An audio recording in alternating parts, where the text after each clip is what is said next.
Innal hamdalillah nahmaduhu wa nasta'inuhu wa nastaghfiruh wa na'udzu billahi min syururi anfusina wa min sayyiati a'malina. May yahdihillahu fala mudhillalah wa may yudlilhu fala hadiyalah. Asyhadu an la ilaha illallah wahdahu la syarikalah wa asyhadu anna Muhammadan abduhu wa rasuluh la nabiyya ba'dah. Qala Allah ta'ala fil kitabihil karim. A'udzu billahi minasyaitonir rajim. Bismillahirrahmanirrahim. Ya ayuhan nasu taqu rabbakumul ladzi khalaqakum min nafsin wahidah wa khalaqa minha zawjaha wa bassa minhuma rijalan katsiran wa nisaa'a wattaqullaha alladzi tasaaluna bihi wal arham innallaha kana 'alaikum raqiba. Qala Rasulullah sallallahu alaihi wasallam man mata wa huwa ya'lamu annahu la ilaha illallah dakhalal jannah. Alhamdulillah, pujian itu hanya untuk Allah. Siang hari ini adik-adik kita akan kuliah mengenai bioenergetika dan peran ATP. Mudah-mudahan dengan kuliah ini kita akan semakin memahami ilmu kita ya, sehingga akan mendatangkan rasa takut kita kepada Allah Subhanahu wa taala, kemudian akan meningkatkan semangat kita untuk beribadah kepada Allah Subhanahu wa taala.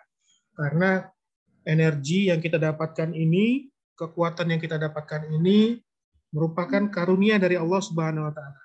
Yang membedakan orang hidup dengan orang mati itu sebenarnya ya energinya lah ya. Jadi kalau ruh sudah dicabut dari badan, maka seseorang itu tidak lagi mampu berdetak jantungnya, tidak lagi mampu bernafas, tidak lagi bisa menghasilkan energi ya.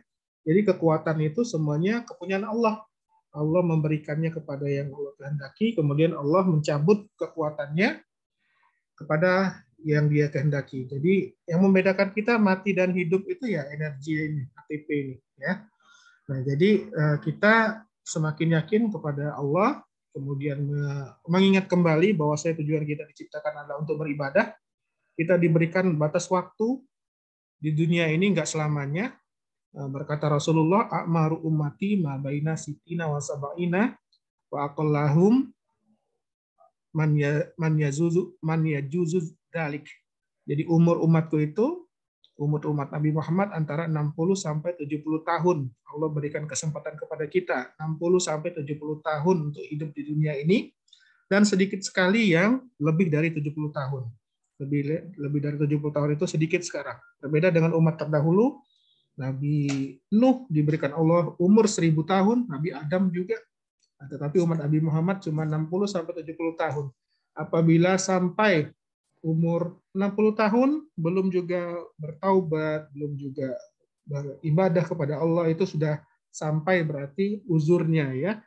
Jadi sudah tidak ada lagi alasan untuk tidak melakukan ketaatan kepada Allah.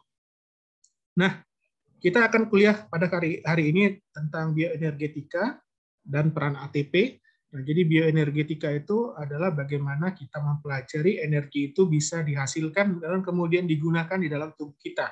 Dan di dalam tubuh kita, maka energi itu disimpan dan diedarkan dalam bentuk ATP, adenosin trifosfat. Jadi tubuh kita dapat melaksanakan segala reaksi kimianya.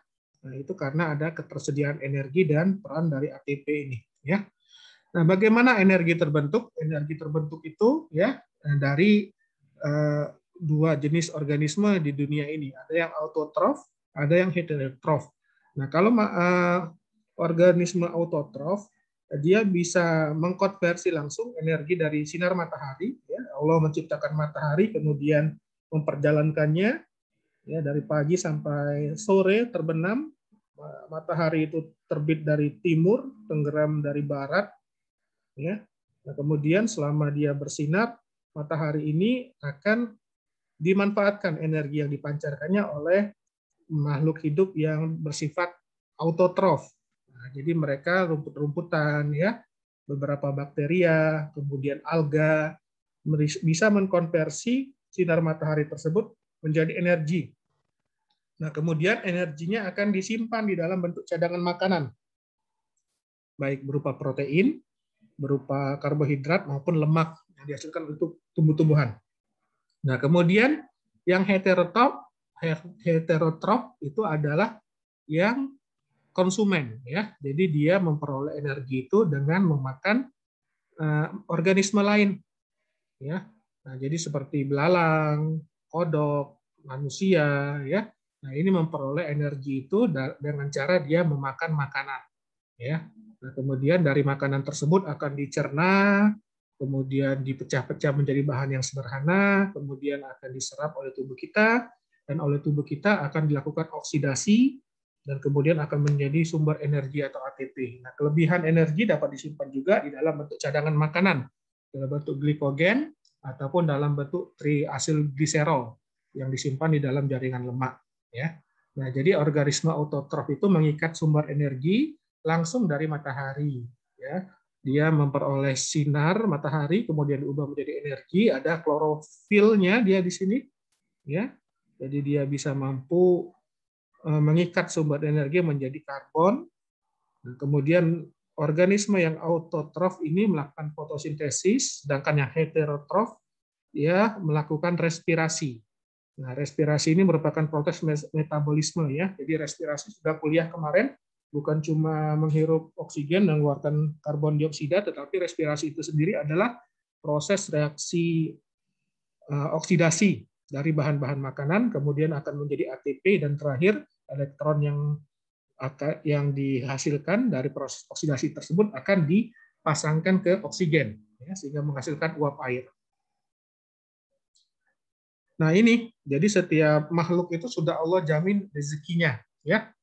Kata Rasulullah, jika kalian bertawakal, ya, Allah hakul tawakulihi, sebenar-benar bertawakal, layar zukunakum, ya, Allah akan memberikan rezeki kepada kalian, ya. Katoiri, seperti burung. Jadi Allah, kalau kita benar-benar bertawakal kepada Allah, maka Allah akan memberikan rezeki kepada kita seperti Allah memberikan rezeki kepada burung. Tardu himason, ya, dia pergi pada pagi hari dengan perut kosong, ya, wataruhu bitonan, dan dia akan pulang sore hari dengan perut penuh, perutnya kenyang. Nah, jadi itu, Allah memberikan rezeki pada kita. Kita wajib berusaha sebagaimana burung berusaha untuk mendapatkan rezeki. Dia mencari rezekinya. Jadi rezeki itu tidak akan didapatkan kalau dia diam di dalam sarangnya di hutan, kecuali burung yang dipelihara, ya. Dia rezekinya sudah disampaikan melalui pemeliharanya, dikasih makanan. Tetapi burung liar dia harus berusaha untuk mencari rezeki. Nah, jadi Allah akan memberikan kita rezeki kalau kita bertawakal seperti burung. Jadi kita bertawakal hanya mengharapkan dari Allah rezekinya, yakin tidak ada yang bisa memberikan rezeki kecuali Allah. Kemudian kita berusaha untuk menggapai rezeki dari Allah tersebut. Ya, Allah akan berikan rezeki kepada kita. Nah, bioenergetika atau termodinamika kimia adalah satu studi di mana kita mempelajari tentang perubahan energi yang menyertai reaksi biokimia. Ya, jadi kita akan mempelajari perubahan energi yang menyertai reaksi biokimia. Jadi pada dasarnya sistem biologis itu adalah isotermik. Jadi menggunakan energi kimia untuk menggerakkan proses kehidupan. Ya, proses katabolisme, anabolisme, ini semuanya menggunakan energi. Nah, cara hewan mendapatkan bahan bakar yang sesuai dengan ininya, ya, adalah dengan mengambil energi dari bahan makanan. Nah, kemudian dia akan memecah energi tersebut dan akan dioksidasi, ya, kemudian dia akan disimpan dalam bentuk cadangan energi, ya. Nah, kemudian kematian karena kelaparan itu terjadi karena cadangan energi yang tersedia habis. Nah, jadi kalau misalkan orang yang kelaparan dia tidak mendapatkan nutrisi, ya, baik itu hewan maupun manusia, maka dia akan mengalami ketidakseimbangan energi, ya, yang dapat menyebabkan kematian apabila dalam jangka waktu bertahan beberapa lama, ya. Jadi seorang laki-laki dengan berat 70 kg tanpa makan dia bisa bertahan sekitar 10 harian, ya. Jadi 10 hari atau 15 hari. Nah, kalau dia semakin gemuk, semakin obes, ya, cadangan makanannya semakin banyak, maka dia akan bertahan semakin lama tanpa makanan, ya, tapi bukan tanpa minum. Tanpa minum cuma beberapa hari. Ini contohnya adalah di mana tubuh kita tidak mengkonsumsi makanan, maka tubuh kita akan mengkonversi cadangan makanan berupa glikogen yang pertama, ya, kemudian triasilgliserol itu akan diubah menjadi sumber energi, Nah, kemudian kalau memang sudah habis sumber energi dari glikogen dan triasilgliserol, maka protein pun dapat diubah menjadi sumber energi. Jadi karena tubuh harus mempertahankan metabolismenya, dan tubuh kita memerlukan energi dalam kalori tertentu setiap harinya agar tubuh kita bisa menjalankan fungsi dengan baik. Nah, kemudian tubuh kita mengendalikan laju metabolismenya itu ya tergantung dengan kondisi, dan kemudian ada hormon tiroid juga. Jadi kalau cuaca kita panas ya, nah ini memang tubuh kita akan meningkat ininya metabolismenya. Nah, tetapi dalam cuaca dingin maka tubuh kita akan melepaskan hormon tiroksin ya dari tiroid ya, dari tiroid. Hormon tiroksin ini dipengaruhi oleh hormon-hormon dari hipotalamus, hipofisis anterior ya. Kemudian dia akan ini merangsang pembentukan hormon tiroid yaitu tiroksin, sehingga dia akan meningkatkan laju metabolik pada tubuh kita sehingga menghasilkan panas tubuh, terutama pada kondisi dingin ya. Nah, tapi kalau kondisi panas ini malah akan menghambat rilis dari hormon tiroksin. Hormon tiroksin itu dia akan dikurangi karena tubuh kita sudah panas ya. Nah, kemudian kelebihan penyimpanan energi ini dapat menyebabkan obesitas ya, kemudian obesitas ini dapat juga menyebabkan suatu kondisi proinflamasi ya, sehingga dia bisa menyebabkan penyakit-penyakit kardiovaskular, diabetes mellitus, dan menurunkan harapan hidup. Nah, semuanya karena adanya sindrom metabolik yang disebabkan oleh obesitas. Nah, jadi ini ya bioenergetika yang kita akan pelajari. Nah, kemudian segala proses metabolisme dalam tubuh kita ini adalah reaksi kimia dan reaksi oksidasi. Jadi reaksi kimia itu perubahan yang terjadi secara kimiawi ya. Jadi tidak bisa diubah balik lagi.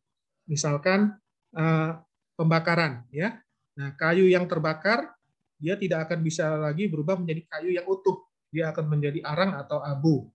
Nah, tetapi kalau misalkan air kita masukkan dalam kulkas, maka dia akan membeku. Kemudian kalau kita biarkan, dia akan mencair lagi menjadi air. Itu perubahan fisika. Ya, jadi pada perubahan fisika dia tidak ada perubahan yang permanen. Ya, tetapi pada perubahan kimia ini akan berubah menjadi permanen.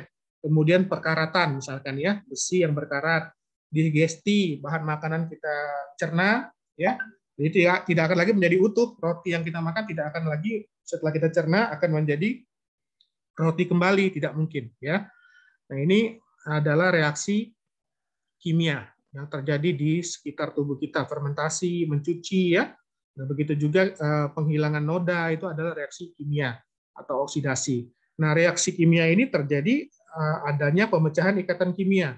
Nah, jadi di dalam suatu senyawa itu akan terjadi ikatan, misalkan ini adalah ikatan kovalen antara hidrogen ya, terjadi ikatan kovalen. Nah, kemudian dengan adanya reaksi kimia, maka reaksi kimia tersebut akan memutuskan ikatan kimia pada suatu senyawa tersebut. Nah, sehingga dia akan terpisah menjadi atom yang tersendiri ya. Nah, kemudian perpisahan ini antara ikatan kimia ini, ikatan kovalen ini akan menghasilkan energi yang besar. Nah, energi inilah yang nanti bisa disimpan di dalam bentuk ATP ya, misalkan dalam tubuh kita, nah, sehingga energi tersebut dapat digunakan untuk reaksi-reaksi yang lain ya. Misalkan reaksi anabolisme ya. Nah, kalau katabolisme dia memecah ikatan besar menjadi ikatan yang lebih kecil ya. Nah, ini terjadi karena pemutusan ikatan antar atom ya, atau ikatan hidrogen ya. Nah, kemudian dia akan menghasilkan unsur yang kemudian akan menghasilkan energi dengan putusnya ikatan tersebut. Nah, kemudian reaksi dalam tubuh kita biasanya reaksi oksidasi, yaitu reaksi pengikatan oksigen langsung oleh senyawa ya, atau mengeluarkan elektron. Nah, jadi oksidasi ini adalah reaksi pengikatan oksigen langsung oleh senyawa atau reaksi pengeluaran elektron, ya. Nah, jadi yang disebut dengan oksidasi itu adalah reaksi ini, ya, pengikatan oksigen, ya, biasanya, ya. Jadi oksidasi itu adalah kehilangan elektron. Jadi ini suatu senyawa, nah dia disebut dengan agen pengoksidasi, ya, biasanya oksigen ini. Oxidizing agent-nya ini biasanya oksigen. Nah, kemudian ini adalah senyawa yang akan dioksidasi. Misalkan ini glukosa. Ya, glukosa itu akan dioksidasi menjadi pirufat, ya.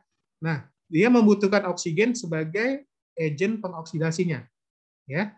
Nah, agen pengoksidasi ini adalah tujuannya dia sebagai penerima elektron, ya. Nah, sedangkan senyawa yang dia merupakan senyawa yang akan dioksidasi disebut dengan reducing agent, agen pereduksi, ya. Nah, senyawa inilah yang akan dikeluarkan elektronnya, ya. Nah, sehingga dia akan mengalami reaksi oksidasi. Nah, jadi senyawa ini misalkan glukosa, glukosa ini akan melakukan reaksi oksidasi dengan bantuan oksigen, ya. Nah, glukosa ini akan mendonorkan elektronnya kepada oksigen, ya. Nah, sehingga dia akan mengalami oksidasi. Ya, dia akan dipecah menjadi molekul yang lebih kecil. Nah, sedangkan oksigen dia merupakan agen oksidasi, dia akan mengalami reduksi. Ya, dia akan menerima elektron dari senyawa yang dioksidasi tersebut. Seperti itu, ya. Nah, contohnya karat dan noda juga bisa, ya. Jadi ketika besi berkarat, dia berubah warnanya dan teksturnya. Karena besi itu dia mengeluarkan elektronnya. Nah, sedangkan oksigen itu merupakan agen pengoksidasinya. Ya, jadi kalau besi dibiarkan saja di luar tanpa dilapisi apapun, maka dia akan berinteraksi dengan oksigen. Ya, besi itu akan kehilangan elektronnya, ya, sehingga dia akan menjadi teroksidasi. Nah, sedangkan oksigen dia akan menerima elektronnya. Maka oksigen itu akan menjadi tereduksi. Ya, nah, ini juga contohnya terjadi transfer elektron, ya, dari molekul yang ini yang mengalami oksidasi, ya. Nah, dia akan mendonorkan elektronnya kepada agen oksidasi, ya, sehingga dia akan teroksidasi dan oksigen yang biasanya sebagai agen oksidasi itu akan mengalami reduksi, ya. Nah, kalau besi tadi reaksinya contohnya adalah besi yang berkarat. Nah, ini dia akan mendonor, ini reaksinya Fe ditambah O2 ditambah H2O menjadi Fe2O3 dikali X H2O, ya. Nah, ini adalah reaksi oksidasi. Jadi oksidasi itu adalah kehilangan elektron, sedangkan reduksi itu adalah reaksi penambahan elektron, ya, jangan lupa. Nah, yang umum terjadi dalam tubuh kita ini adalah ini, ya, ada reaksi oksidasi yaitu garam, asam, dan basa. Ya, contohnya kalau garam itu adalah reaksi sodium asetat dengan air, itu akan menjadi asam asetat, sodium, dan hidroksid.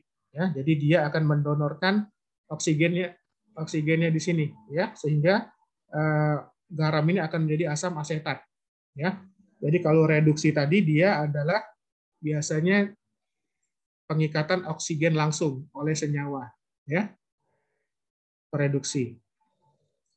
Nah, kemudian asam asetat, ya, ini ketambahan air akan menjadi asetat dan hidronium.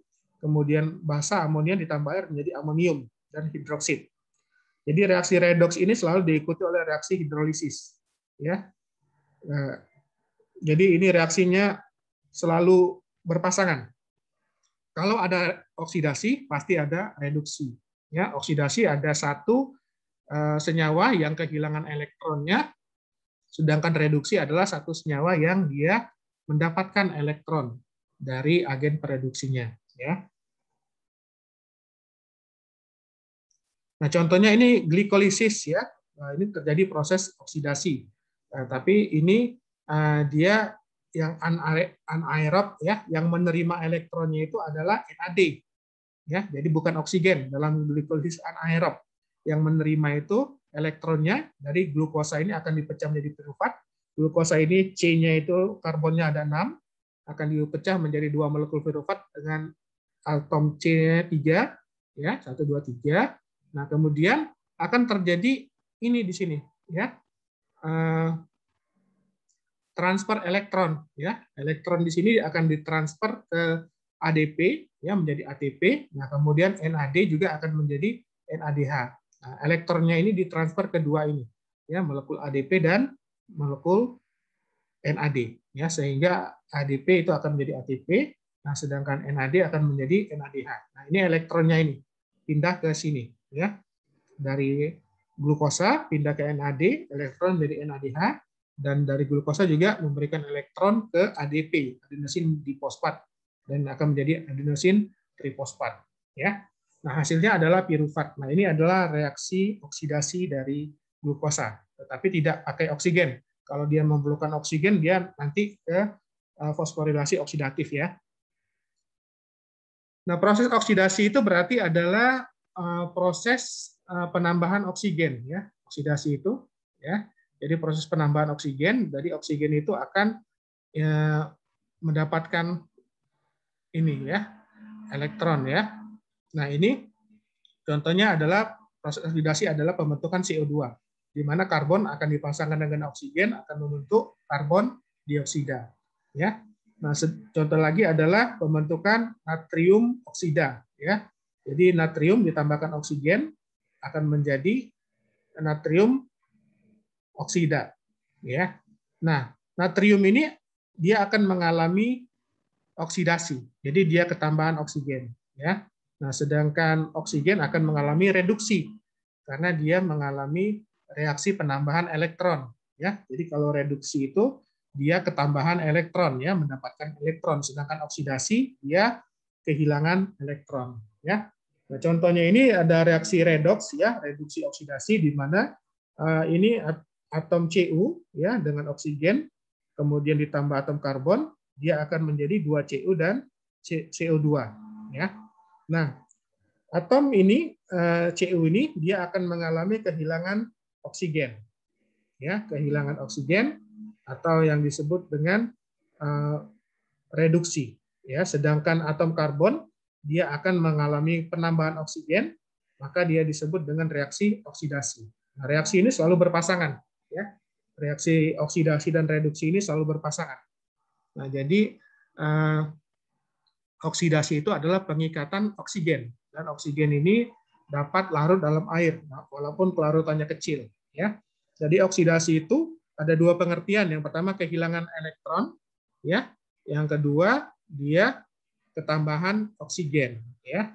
Itu adalah reaksi oksidasi. Nah, sedangkan reduksi itu adalah mendapatkan elektron, ya, atau dia kehilangan oksigen, ya. Yang mengalami reduksi yang ini 2 Cu nih. Cu ini dia kehilangan oksigen sehingga dia mengalami reduksi. Nah, ini adalah contoh di mana tadi, ya, sudah disebutkan bahwa oksigen ini dia larut di dalam air, ya. Jadi oksigen itu sebagian kecil larut di dalam air. Jadi di dalam darah kita itu larutlah oksigen, ya, tapi kelarutannya sangat kecil. Nah, faktor-faktor yang mempengaruhi kelarutan oksigen di dalam air, ya, atau di dalam cairan itu adalah suhu. Jadi makin tinggi suhu, kelarutan makin rendah, makin dingin suhunya, kelarutan makin tinggi. Kemudian tekanan makin tinggi, kelarutan makin tinggi. Nah, kemudian dengan cara dia mengubah oksigen dengan ikatan kimia. Contohnya adalah tadi, ya, Fe dengan Cu, ya. Nah, ini contohnya reaksi pada hemoglobin. Nah, hemoglobin ini dia mengandung Hem, ya, mengandung Hem, ya, kemudian dia mengandung Fe, ya. Nah, Hem ini adalah protein yang dia mengandung logam besi, ya. Nah, Hem ini pada saat deoksigenasi dia tidak berikatan dengan oksigen pada molekul hemoglobin, dia akan berbentuk seperti ini, ya, melengkung, ya. Nah, tetapi dengan mengikat oksigen dia akan menjadi bentuknya planar, ya. Nah, ini terjadi karena Fe tadi memiliki 2 elektron, ya, sehingga dapat diikat oleh 2 molekul oksigen, ya, diikat oleh O2, ya, karena Fe ini mempunyai 2 elektron, ya, jadi dia bisa mengalami reaksi oksidasi. Jadi dia mengalami reaksi oksidasi. Fe ini akan mengalami oksidasi, jadi dia akan ketambahan oksigen, ya, artinya dia mendonorkan elektronnya, ya, maka dia akan mengikat oksigen. Nah, berbeda dengan molekul emas misalkan, ya. Emas itu kenapa tidak berkarat? Karena emas itu tidak memiliki elektron yang bisa ditawarkan, ya, untuk diikat oleh oksigen. Jadi emas itu tidak berkarat. Nah, bedanya emas sama besi itu, besi punya elektron yang bisa diikat oleh oksigen, nah, sedangkan emas tidak punya, ya, sehingga dia tidak berkarat. Nah, kemudian oksigen bagaimana kalau dia ingin dilepaskan dari ini hemoglobin, ya? Caranya dengan dipengaruhi oleh pH. Nah, jadi dengan pengaruh pH ini misalkan karena tingginya kadar karbon dioksida, ya, itu menyebabkan lingkungan menjadi asam karena karbon dioksida itu bersifat asam. Ya, kalau kandungan karbon dioksida tinggi di dalam darah, maka oksigen itu akan dilepaskan dari Hb sehingga oksigen itu bisa masuk ke dalam sel, ya. Nah, kemudian akibat dari perubahan pH tersebut juga dia akan merubah konformasi dari hemoglobinnya, ya. Jadi terjadi ini perubahan dari bentuk planar menjadi bentuk kubah seperti ini, ya, berbentuk kubah jadi non planar sehingga oksigennya itu akan dilepaskan. Nah, jadi fungsi hemoglobin itu adalah mengikat oksigen sehingga oksigen itu bisa beredar ke seluruh tubuh kita, ya. Nah, apabila sudah mau sampai ke sel target, oksigen ini akan dilepas. Kemudian oksigen itu akan masuk menembus membran sel. Nah, kemudian di dalam sel dia akan diikat juga oleh protein, tapi bukan hemoglobin namanya, tapi sitoglobin. Nah, sitoglobin ini adalah protein yang mampu membawa oksigen, ya. Nah, di dalam sel sitoglobin namanya. Dari dalam sel nanti dia akan dibawa ke mitokondria, ya. Nah, kemudian reaksi dalam tubuh kita ini terjadi karena ini adanya energi bebas, ya, atau delta G, ya, delta G atau Gibbs. Nah, ini merupakan suatu bagian dari perubahan total energi dalam suatu sistem yang tersedia untuk melakukan pekerjaan, ya. Nah, jadi itu delta G namanya. Nah, delta G ini bisa menyebabkan reaksi itu berlangsung secara spontan atau reaksi itu tidak spontan, ya. Nah, apabila delta G-nya itu positif, ya, maka dia tidak berlangsung secara spontan reaksinya. Jadi reaksinya ini memerlukan energi, ya. Nah, karena dia reaksi delta G-nya lebih dari 0, jadi positif. Nah, jadi reaksi ini membutuhkan energi untuk yang diserap oleh reaksi tersebut sehingga dia bisa berjalan reaksinya, ya. Nah, sedangkan apabila delta G-nya negatif, nah ini tidak perlu energi, ya. Jadi dia itu bisa bereaksi secara spontan. Jadi dengan reaksi spontan energi tersebut akan dilepaskan dari suatu sistem tersebut. Nah, jadi delta G ini adalah bagian dari perubahan total energi dalam suatu sistem yang tersedia untuk melakukan pekerjaan, yaitu energi yang bermanfaat atau disebut dengan potensi kimia. Kalau delta G-nya itu positif, maka dia tidak akan bisa berlangsung secara spontan, disebut dengan reaksi endogenik, ya. Jadi reaksi endogenik ini dia memerlukan energi bebas, energi tambahan sehingga reaksinya dapat berlangsung secara spontan. Nah, kalau reaksi eksergonik, ya, dia reaksinya dapat berlangsung secara spontan dan dapat menghasilkan energi dari reaksi tersebut. Jadi reaksinya itu akan menghasilkan produk, ya. Nah, jadi delta G ini penting, ya, untuk suatu reaksi tersebut bisa berjalan secara spontan atau tidak. Nah, kemudian kita perhatikan juga hukum termodinamika, ya. Jadi hukum termodinamika pertama menyatakan bahwa energi total dari suatu sistem termasuk lingkungannya tetap. Jadi energi itu adalah tetap, ya. Kemudian ini menyiratkan bahwa dalam sistem total energi tidak hilang. Jadi energi itu tetap, ya, tidak hilang atau diperoleh selama perubahan apapun. Namun energi itu dapat ditransfer dari satu bagian sistem ke sistem yang lain, atau dapat diubah menjadi bentuk energi yang lain. Ya, sama dengan glukosa tadi, ya. Nah, glukosa ini energinya tetap, ya. Jadi energinya itu tidak hilang. Nah, dengan adanya reaksi oksidasi, maka energi yang dihasilkan dari reaksi spontan itu disimpan dalam bentuk ATP dan NADH tadi, seperti ini, ya. Nah, ini energinya tetap tidak akan hilang energinya itu, ya. Nah, tetapi pada reaksi ini glikolisis yang anaerob, energi itu akan disimpan dalam bentuk ATP dan NADH, ya. Jadi jumlahnya tetap, energi yang ini tidak ada yang hilang energinya, tapi bisa dipindahkan dalam bentuk yang lain. Itu hukum termodinamika 1 yang pertama, ya.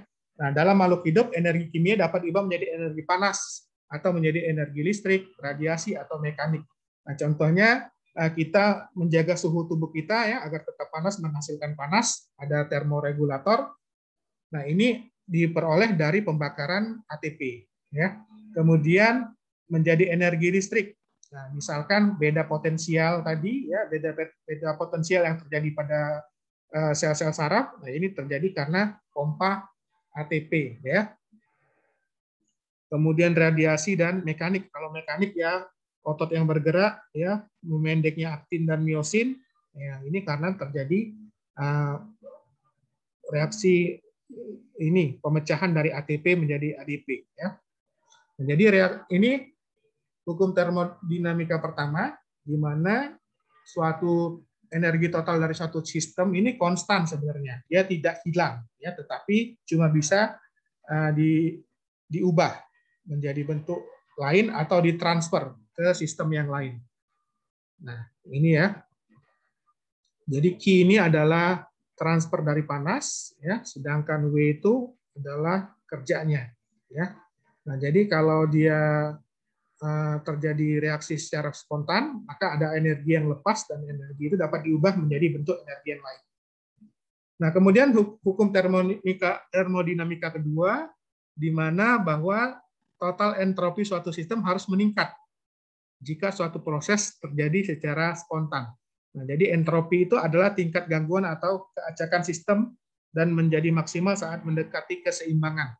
Nah, jadi entropinya itu harus meningkat dulu, ya, baru bisa terjadi secara spontan reaksi tersebut, ya. Contohnya adalah reaksi eksergonik tadi, ya. Jadi reaksi eksergonik tadi itu entropinya harus meningkat, ya, sehingga dia dapat terjadi secara spontan. Nah, kemudian di bawah kondisi suhu dan tekanan konstan, hubungan antara perubahan energi bebas dari suatu sistem bereaksi dan perubahan entropi diekspresikan oleh persamaan ini. Delta G sama dengan delta H dikali waktu sama delta S, ya. Nah, delta S ini adalah entropi tadi, ya. Delta H adalah perubahan entalpi atau panas. T ini bukan waktu, suhu, ya, suhu absolut. Nah, contohnya ini, ya, reaksi eksergonik di mana energi bebasnya ini dia ini, ya, positif, lebih besar daripada ini, ya, lebih besar daripada 0. Maaf, negatif, ya. Jika delta G-nya negatif, reaksi berlangsung secara spontan. Nah, jadi reaksi eksergonik ini dapat berlangsung secara spontan dan akan ada energi yang dibebaskan, ya. Nah, sedangkan energonik ini memerlukan energi bebas, ya, sehingga reaksi ini tidak bisa berlangsung secara spontan.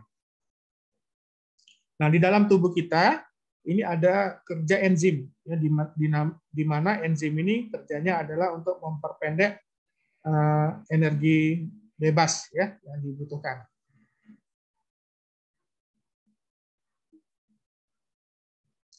Nah, jika delta G sangat besar, maka reaksi hampir selesai dan padatnya tidak dapat dipulihkan. Jika delta G-nya positif, reaksi yang terjadi adalah endergonik, ya. Nah, kemudian jika delta G-nya 0, sistem berada pada keseimbangan dan tidak ada perubahan yang terjadi. Nah, proses vital seperti sintesis, kontraksi otot, produksi impuls saraf, dan transfer aktif ini memperoleh energi melalui ikatan kimia atau coupling, ya.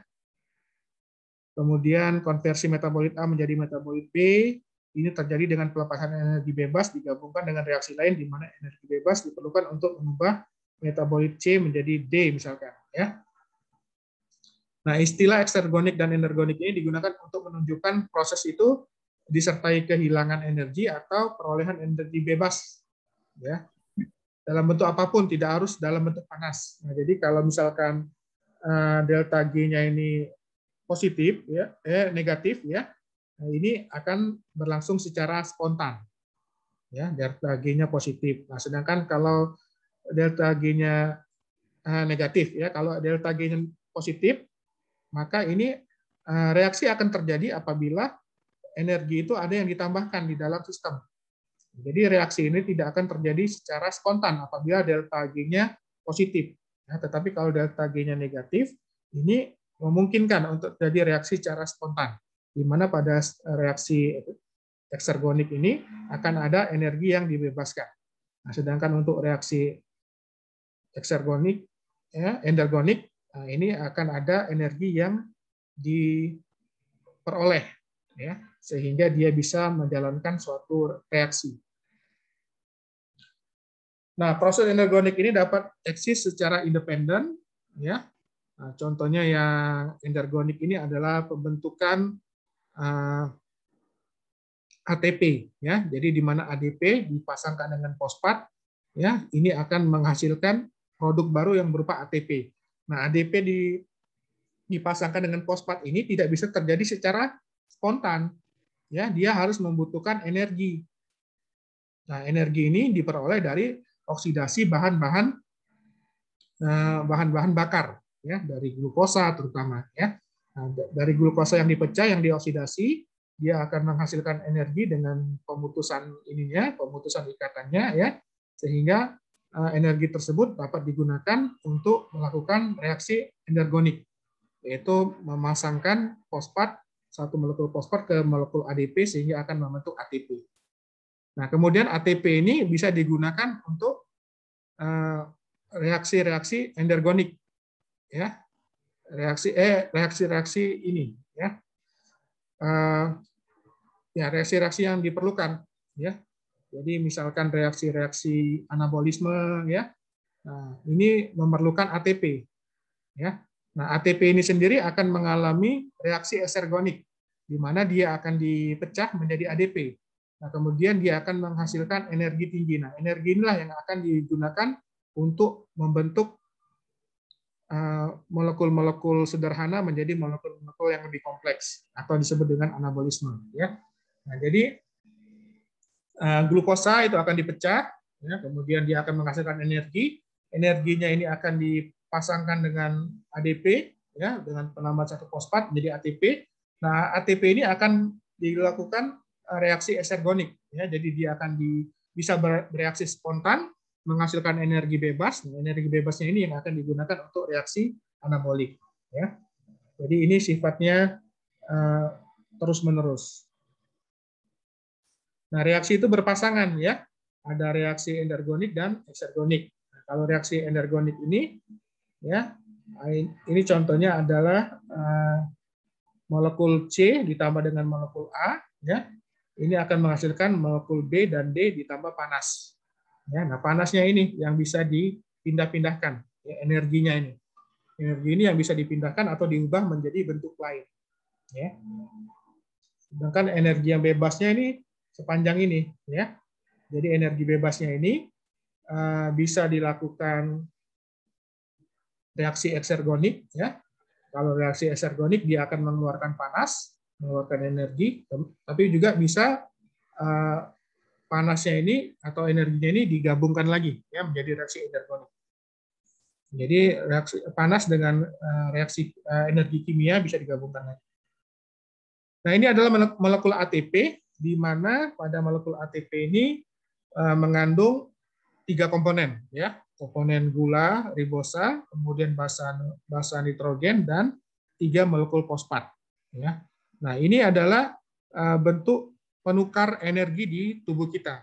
Jadi energi-energi yang dihasilkan dari proses oksidasi bahan bakar, dia akan dipasangkan dengan ADP sehingga dia akan membentuk ATP. Ya, nah, ATP ini mempunyai 3 molekul fosfat. Ya, kalau dia punya 2 saja molekul fosfatnya, jadi 2, 1, 2, maka namanya dia adenin difosfat. Kalau 1 saja molekulnya, dia disebut dengan adenosin monofosfat. Ya. Nah, ini selain ATP ada juga beberapa senyawa yang dia bisa dihidrolisis, ya. Jadi ini adalah senyawa-senyawa yang juga bisa berperan seperti ATP, tetapi penggunaannya lebih terbatas, ya. Contohnya fosfoenol pirufat, ini bisa digunakan sebagai sumber energi juga, ya. Jadi dilakukan hidrolisis maka dia akan menjadi energi, ya. Kemudian karbomoil fosfat, 1,3 bifosfat gliserat, kreatinin fosfat. Nah, yang paling umum digunakan adalah ATP, ya. ATP dipecah menjadi ADP, maka dia akan menghasilkan energi sebesar 30,5 kJ per mol atau 7,3 kilokalori. Sedangkan ATP kalau langsung dipecah menjadi AMP, ini diputus dua molekul fosfatnya, maka dia akan menghasilkan energi sebesar 32,2 kJ per mol, ya, atau 7,7 kilokalori per mol. Kemudian molekul lain glukosa 1-fosfat ini juga bisa digunakan, ya, untuk dihidrolisis menghasilkan energi bebas. Kemudian fruktosa 6-fosfat, glukosa 6-fosfat, dan gliserol 3-fosfat juga bisa digunakan sebagai bahan baku hidrolisis untuk menghasilkan energi bebas. Nah, reaksi hidrolisis adalah reaksi penambahan air pada suatu reaksi sehingga dia akan menghasilkan energi, ya. Jadi memecah molekul yang lebih kompleks menjadi molekul sederhana dengan bantuan air. Nah, sehingga dia akan menghasilkan energi bebas. Nah, contohnya adalah ATP akan dihidrolisis menjadi ADP. Adenosin trifosfat akan dihidrolisis menjadi adenosin difosfat. Nah, reaksi ini adalah reaksi hidrolisis dengan bantuan air, di mana fosfat ini akan dilepaskan. Ya, satu molekul fosfat ini akan diputus dan dia akan menghasilkan energi bebas. Nah, energi bebas ini bisa digunakan untuk reaksi-reaksi yang lain dalam tubuh kita. Nah, sedangkan ATP-nya itu akan yang kekurangan satu molekul fosfat, ya, dia akan menjadi adenosin, ya, adenosin difosfat atau disebut dengan ADP. Nah, fosfatnya ini dilepaskan dengan energi yang tinggi, ya. Nah, kemudian ini juga contohnya adalah tadi fosfoenol pirufat, 1,3 bifosfat, ya. Nah, ini adalah molekul-molekul lain yang bisa digunakan untuk hidrolisis, ya. Dia akan menghasilkan fosfat berenergi tinggi, kemudian energi bebas. Nah, fosfatnya ini bisa digabungkan pada ATP, ya, sehingga dia ADP, ya, digabungkan dengan ADP sehingga akan membentuk ATP. Nah, kemudian fosfatnya ini apabila sudah dipecah, dia akan bisa berikatan dengan glukosa 6-fosfat, ya. Kemudian untuk reaksi fosforilasi lainnya, glukosa 1,6-bifosfat, gliserol 3-fosfat. Nah, jadi fosfat ini bisa masuk ke sini, ya, nasibnya, ya. Bisa dia ke kreatinin, ya, kreatinin fosfat, atau disimpan di dalam pulp dari fosfat itu. Nah, jadi fosfat ini digunakan untuk merangkaikan energi, ya. Jadi untuk menyimpan energi dalam suatu senyawa. Nah, ini fosfat ini dirangkaikan ke senyawa tersebut. Misalkan ADP ini dirangkaikan dengan satu fosfat menjadi ATP, dia akan menyimpan energi. Nah, begitu pula ATP apabila diputus satu ikatan fosfatnya, maka dia akan menjadi ADP dengan satu fosfat dan akan menghasilkan energi bebas. Nah, kemudian kreatin kinase ini juga bisa, ini kreatin fosfat ini adalah molekul berenergi tinggi juga yang bisa digunakan untuk menghasilkan energi bebas, ya. Jadi kreatin yang sudah ketambahan satu fosfat menjadi kreatin satu fosfat oleh enzim kreatin kinase, maka dia akan melepas fosfatnya, ya. Nah, kemudian fosfatnya ini akan dipasangkan bisa ke ATP, bisa ke ini, ya, bisa ini, ya, apa namanya, ke tempat-tempat yang lain fosfatnya dipasangkan. Nah, kemudian contohnya gliserol adenosin trifosfat, ya. Nah, kemudian apabila dipecah diputus satu ikatan fosfatnya akan menjadi gliserol fosfat dan adenosin difosfat, ya.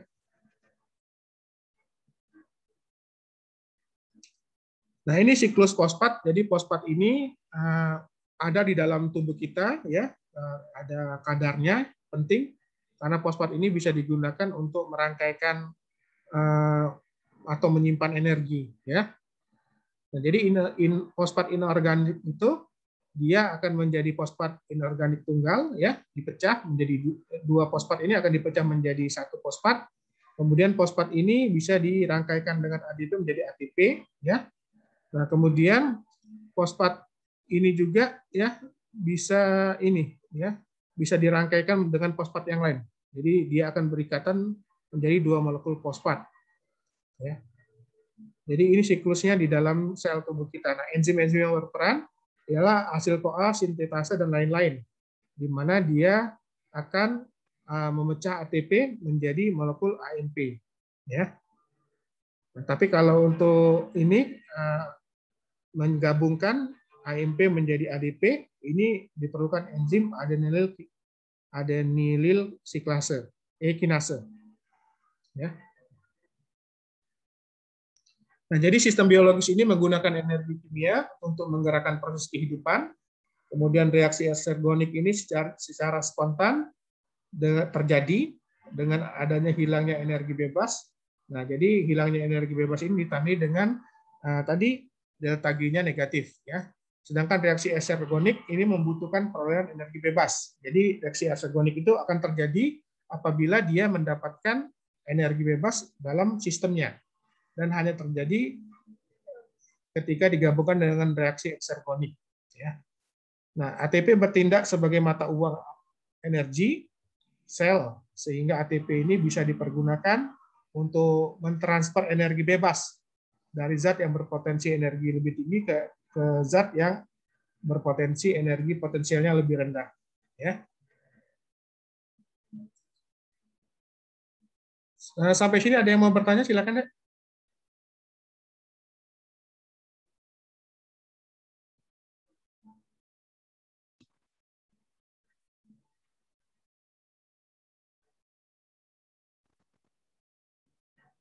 Ada yang mau bertanya?